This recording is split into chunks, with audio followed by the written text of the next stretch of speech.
From the Heart, July 2. Cain and Abel tested. It came to pass that Cain brought an offering of the fruit of the ground to the Lord. Abel also brought of the firstborn of his flock and of their fat.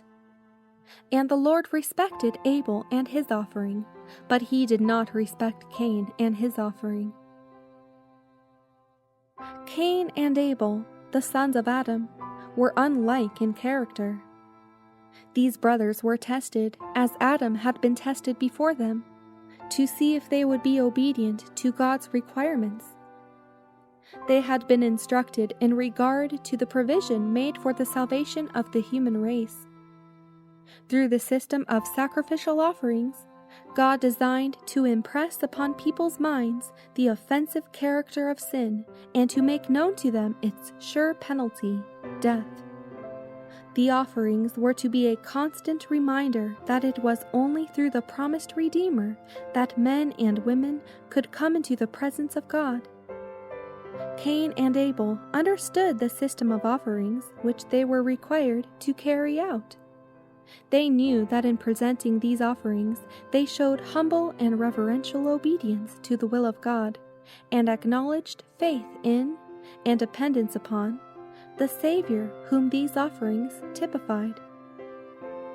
Cain and Abel erected their altars alike, and each brought an offering. Cain thought it unnecessary to be particular about fulfilling all the requirements of God. He therefore brought an offering without the shedding of blood. He brought of the fruits of the ground and presented his offering before the Lord, but there was no token from heaven to show that it was accepted. Abel entreated his brother to come into the presence of God only in the divinely prescribed way, but his remonstrances made Cain all the more determined to carry out his own purpose. As the eldest, he felt above being advised by his brother, and despised his counsel. Abel brought of the firstlings of the flock, the very best, as God had commanded him. In the slain lamb he sees by faith the Son of God, appointed to death because of the transgression of his father's law.